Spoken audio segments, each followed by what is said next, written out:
That rock here, some math. Let's graph cosine of the argument 3x plus 3 pi fourths. Now this has some horizontal dilation where we pull or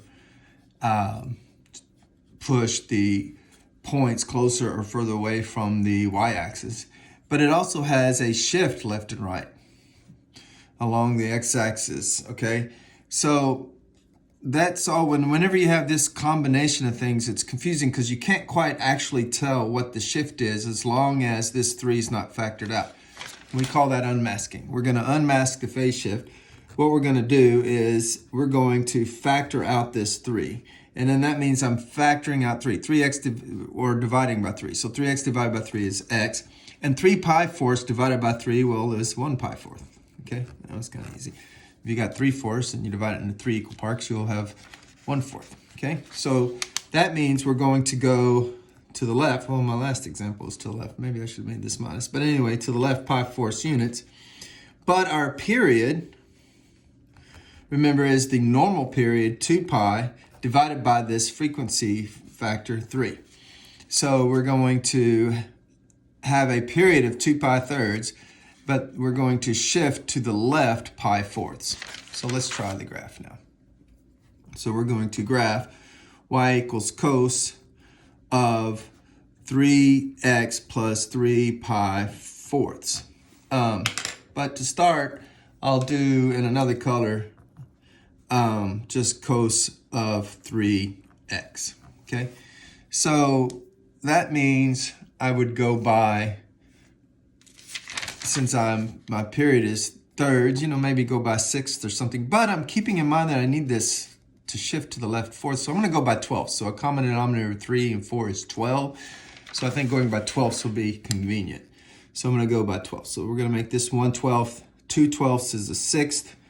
3/12 is a fourth.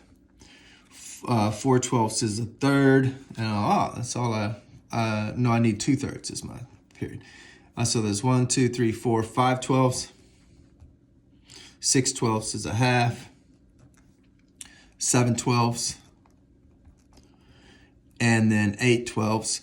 Well, 4 goes into that 8 twice and goes into 12 3 times. So there's 2 pi thirds. So I should be able to finish my cycle from 0 to 2 pi thirds because that's my period.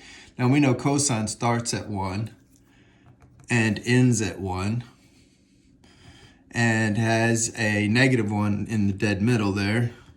And then halfway in between the 1 and the -1 should be a root. So halfway between here and here, so about right there should be a root.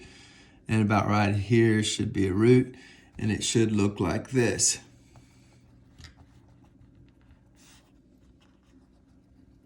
There's my cosine wave. Okay, before I shifted it though.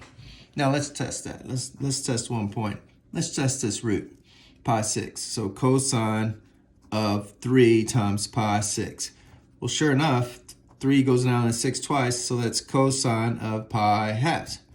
And sure enough, cosine of pi halves is 0. Okay, so I think I did it right. Okay, now that I have this graph, all I have to do is shift it. Remember, we unmasked. The shift is actually just pi fourths to the left. Well, pi fourths is 3 tick marks on my scale. So I'm going to move every point 3 tick marks.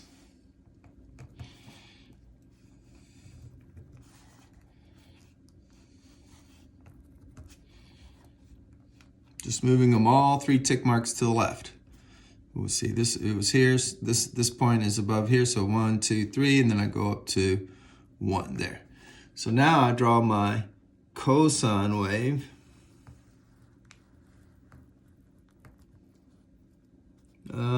Missed that a little bit.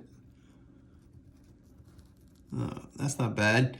Dash, dash, dash, dash, dash, dash. So this is the graph we were looking for. Math made simple. Some math.